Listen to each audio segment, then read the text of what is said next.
Oh my God!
The camera, capturing everything from news to weddings, immortalizing the moment. But they are also recording something else, a missile-like object or creature able to appear out of nowhere for just a fraction of a second before disappearing again. To researchers, they are simply called rods. Who knows what it is, but there was something there. These things travel at maybe 135, maybe 200 miles an hour. You can miss it with the naked eye. Rods are described as 1 to 6 feet long with a cylindrical body and either multiple sets of wings or with a thin membrane of wings wrapped around their entire length, propelling the creature forward so fast they are undetectable to the naked eye. Rods have been little more than a curiosity. That is, until October 20th, 2002. Is it a bird, a plane, or something else? People are asking now that a mysterious object has been caught on tape over Albany, New York. Brandon Mowry is a photojournalist from Albany, New York. He was shooting video for a local newscast when he found something he could not explain. I went out to the airport to shoot some weather video that day. It's a 5-second bump shot for the weather, tease for the weather. I was shooting planes taking off at the Albany International Airport at the end of a runway. Mowry did not notice anything out of the ordinary at the airport at the time. His discovery came upon returning to the station. While I was editing the tape, I happened to just pause it on, on a frame, and I looked up, and there was this object in the shot. What is this? A UFO? Is this? It looks strange, like a missile. All these things are going through my head. He found a long cylindrical winged object streaking past a passenger plane taking off from the airport. To Mowry, it appeared to be large and very fast, appearing in only a few frames of video. It looks suspiciously like a missile over a commercial airport. Mowry called in station reporter Dan Bazile to view the image. Still in the shadow of 9/11, Bazile felt he needed to notify airport security. Airport security, airport officials looked at it and they said, we have no idea what this is. I don't think we caught this on radar. They called the FBI. FBI came in, an agent came in, he confiscated, or I should say he just took the tape from Brandon and he took off.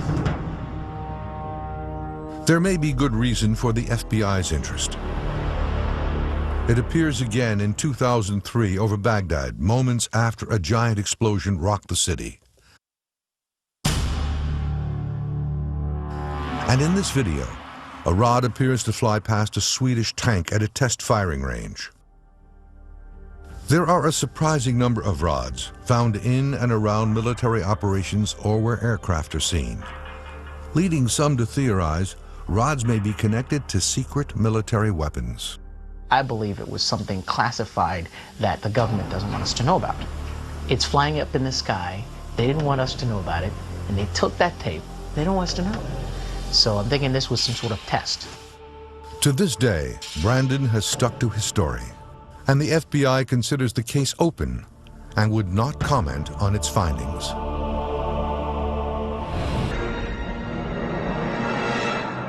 But I realized at this point that it's very secret, that it was kept secret, because I asked him, what are you going to do with this piece of information? And he said, we always airbrush these out before we sell them to the public. So they're pesky little creatures appearing on this photograph they wanted to get rid of. This is a fact of the matter. We were really not sure after John flew whether or not there were critters, living critters out there somewhere.